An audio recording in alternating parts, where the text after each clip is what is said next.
Hey there, everybody. Welcome back with the Plat. Purplatypus is the name, and today we're talking about Unify, the Snow Ranger. Probably my favorite class in the game.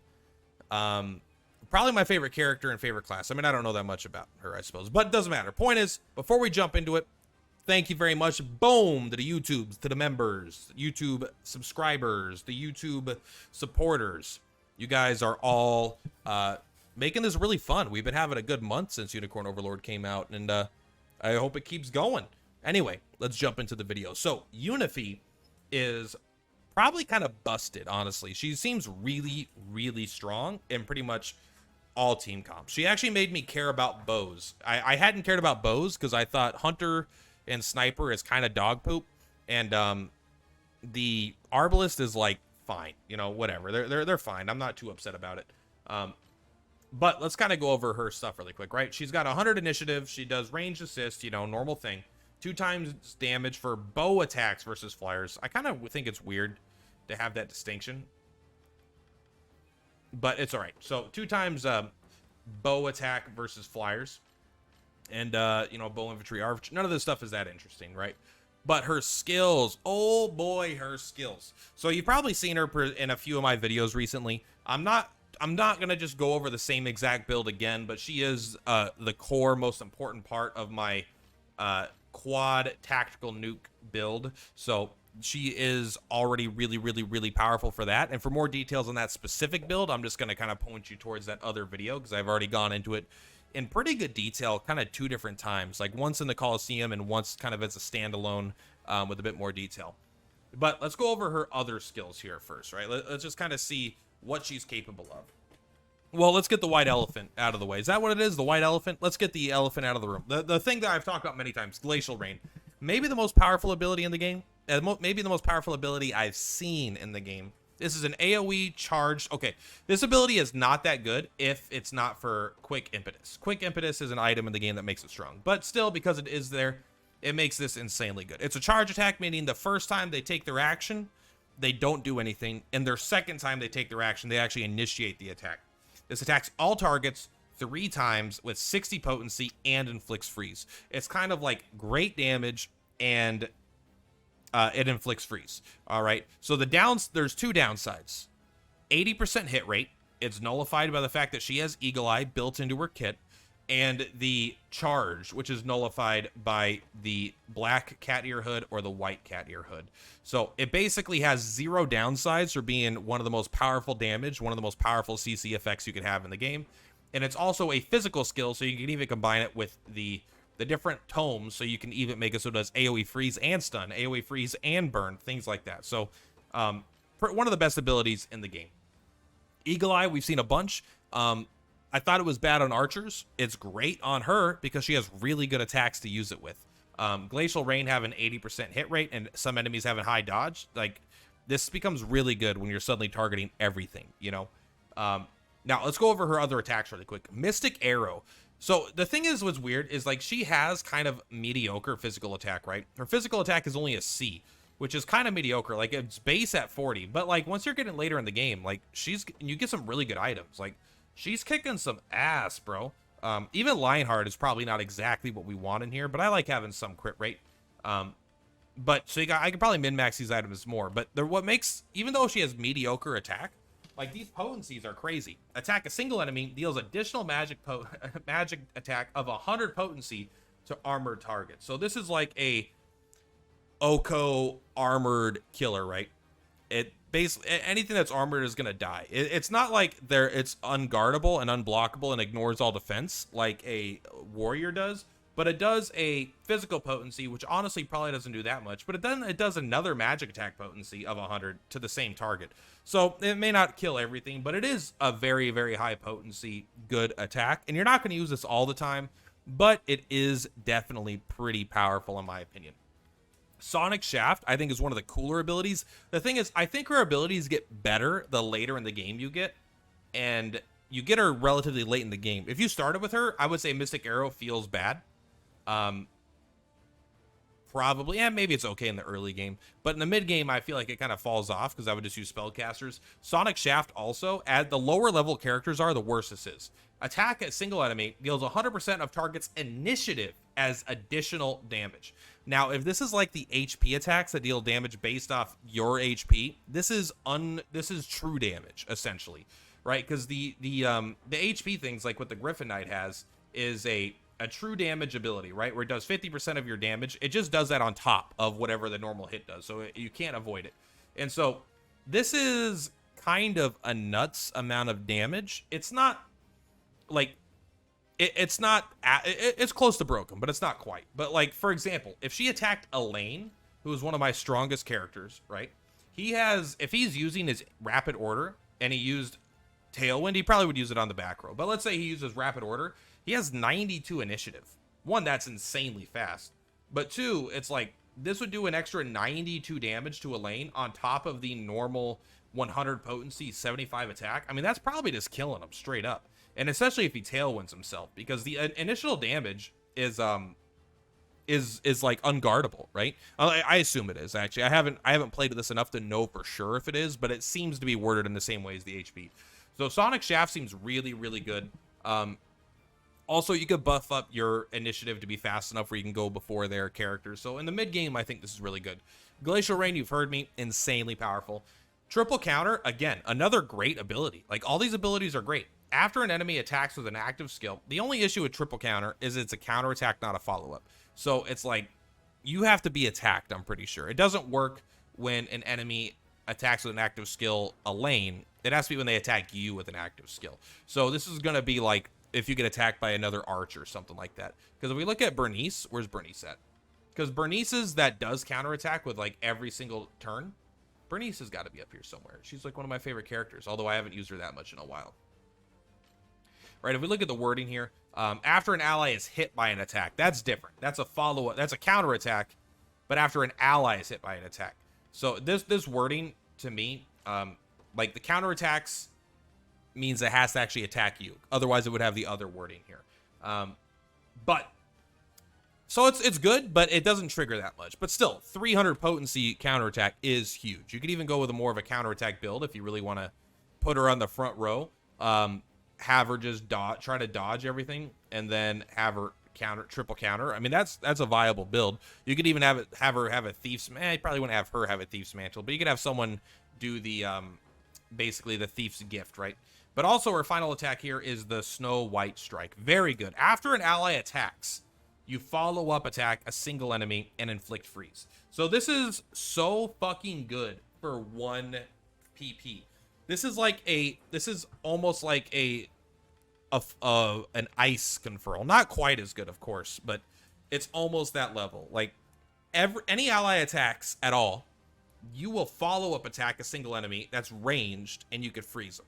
So whenever your first 3 allies attack, they don't need to have freeze on them. You'll be able to freeze that target, freeze another target, freeze a third target. So super, super good.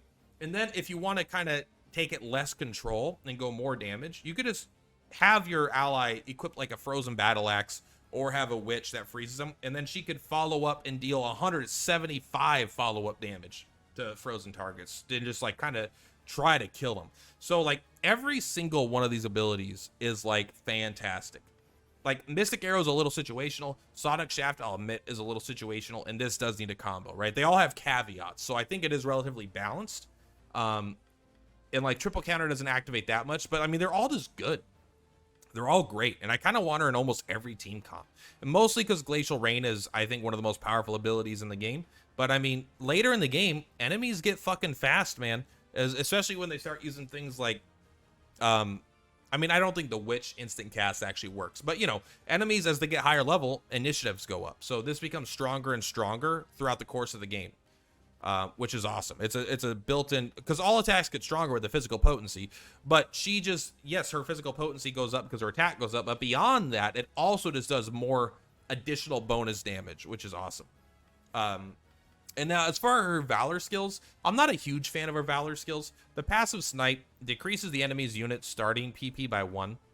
I think this is an ability that'll be, like, insanely powerful on, like, one of like the final boss of the game or something, right? Like that's it. Like there will be a time like where you're going up against maybe the final boss of the game or like a really, really hard boss, and you have like 6 or 9 Valor saved up, and you're going to passive snipe, passive snipe, passive snipe, maybe bring in a shaman so they all have 0 PP and their whole entire build just doesn't fucking function at all, and you can instantly blow them up, right? I think that'll be good and like let you cheese some really hard fights.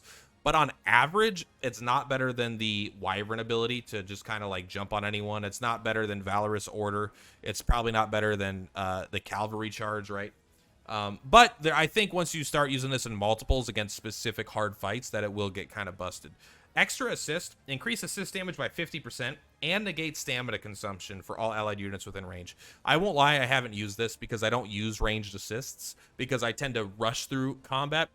I would use range assist a lot more if there was a more turtling aspect to the game, but because of the timer and you have big maps, you're kind of always pushing forward. So I never really have range assists on. I never really have to use them because they take a stamina. But this lets you ignore the stamina and deal more damage. For all allied units for only 1 Valor. It says duration 1 battle, which implies to me that after you do a range assist, it'll end, right? You do extra damage 1 time. Not that good, but it doesn't take your Valor, or it doesn't take your stamina, so that's fine. If this doesn't trigger until you're in your own actual combat, like if this doesn't count the like if you're range assisting from a tower and it doesn't count your other squad, like let's say this squad's in the fight and you just range assist them, if it doesn't count that until you're in your own combat, then it's like busted. Then it's like insanely strong, and I'm a huge fan of it because of just how powerful it is, because that lets you do range assist from anywhere as much as you want. But I'm assuming it only lasts for 1 range assist, and I'm sure it's still situationally good. But I'm typically not going to spend 1 Valor point on that. I'm either going to use it, I like the Valor of this, giving all my characters +2 stamina. I like give all my characters healing. You know, like even healing is pretty good, or increased movement speed. There's a lot of good ways to spend Valor that I think this is kind of low impact. So what are her best items? I mean, this is kind of subjective, I suppose, based on items in this game are so complex, not complex, but there's a lot of items with a lot of different things, right? It depends on what you want her to do. If you want her to do her glacial rain build, you're just going to go for the single strongest bow you can, which is 25 attack. Now, eventually, my understanding is you could basically get all of those maxed up, you know? So I would probably then go for, like, if all the weapons can get up to 25 attack, I would take anything that gives you critical rate. Like I would probably take like the the frostbow here, 15% critical rate. Try to get as close to 100% as possible.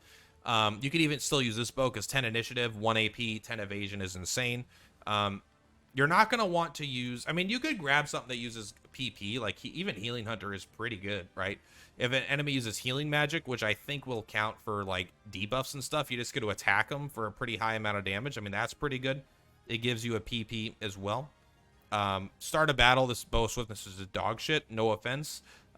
If you're using it and it's good for you, that's good. But as you get later in the game, start of battle skills are so strong that you're not willing to spend them on this kind of effect. Like when you get a chance to use rapid order, Wyvern Call, Iron Will, like this is the kind of shit that, or even the Curse Swamp, like these kinds of abilities are insane. You're not going to be using rapid shot most of the time because they're all limited, right? You can only use one of them. As far as the equipment here, just boost the damage, right? Go as hard as you can. That's really what she does. You could go for a full-on evasion. Like she has an S-rank evasion. So if you go evasion, evasion, evasion, and then you go triple counter, I think that's pretty viable. You also don't need to go evasion. You could put a lane, you could have her here and then have a lane just do covers and stuff for her. So that's one thing. As far as builds, this is the main build that I use. This is the Glacial Rain build. But if you want to put another squad for her, right, I would put her just like as a general good damage dealer. I would probably use something like, I would probably go more all in on the Snow White Strike. So I'd give her a bunch of PP. And yeah, Sonic Shaft is good and Mystic Arrow is good, but I would probably go all in on the Snow White Strike because it just does a lot of damage. So I'd probably do something like, it does more damage than normal attacks. I'd probably grab a random axe guy, like, let's just throw some axe guy in here, right? And then I would give him, like, a frozen battle axe or an icefall axe. Not the icefall axe. Where's one that has this skill? Like, let's just say the Hoarfrost axe. Even though there's another one here that's a little bit better, I'm going to use this one just because they basically do the same thing, right? So you Icy Blow something, you freeze them with 100 potency, and then she follows up immediately for another 175 potency. And it does take off the freeze. I'm pretty sure, like, it shatters it, but and if they live, they're going to be able to get their action. But that's not that big of a deal. Or I might even go with the triple counter build. I don't want to move it around, all these things around too much, just because I don't want to mess with it right now, because I'm gonna have to undo it all when I start playing the game again, because I don't use her in that way. But I think if there's any character I would like to have 2 of, it would be her. I would like to have a second Snow Ranger and go with kind of like almost like a rogue build with her, and maybe even have a rogue with her where he shadow bites and makes them all blind and slows them all down. And then she just dodges triple counter, dodges triple counter, dodges triple counter. Because I think triple counter is it's a badass ability for AoE. But I still think Glacial Rain is probably where she's best at. So that's going to be this video for today, guys. Thank you so much. I mean, we could show her in a fight. Let's show her in a fight. All right, so an example of what she could do if you wanted to go with a totally different style of build. At this point, I would probably switch her from offensive to offensive, whatever the dodge one is. I don't quite remember. But this is where we're going to have 3 PP. We're going to get 1 from here, and then we're going to go kind of all in on this. You could even get rid of the counterattack skills dealing more damage. I think that is pretty good when you're doing triple counter, though. So let's go ahead and we'll give this a go versus someone that you would think would maybe be pretty good against her. Is a very high physical damage team. But I don't think they're going to be able to lay a hand on her at all. I think they're going to have like 1% or something. 6%. So it's possible she loses here. All right. Well, you know what? We're leaving it in. All right. That's the problem with evasion tanks. All right. Yes, sometimes that'll happen. Okay. Here we go. All right. 8%, please. 6%. There we go. All right. So now she'll triple counter. Boom. Hit 3 of them. The Knight's Pursuit. We don't counterattack that one. But then you're just using, even through a guard, 40 damage. That's so insane. So triple counter. Also, these guys do hit 3 times, so that is pretty darn good. Saint's Blade, huh? 31% on that one, so that's pretty good. But again, another triple counter here. And then let's see if she could dodge the rest. 19%. I mean, she's definitely not guaranteed to dodge all this. It's not like she's insane, but great hit. 8%. And she's going to row heal. But still, even then, like, that shows you, like, what one character is capable of doing, right? Like, and if you go even further in with the dodge stuff, I think that counterattack stuff could be pretty darn good. The plus 40 damage for this actually feels like it probably wasn't that good through the evasion. So we might even switch it, or, I mean, there's some ways to play with it. But that is another idea of what she could do for a build if you wanted her to do it. Anyway. That's it for this one. Much love. Purplatypus is Purplatypus. Thank you very much again to my members, my supporters, my subscribers, my bros, my lady bros. That's all for today. Much love. I'll see you guys on a flip-flop.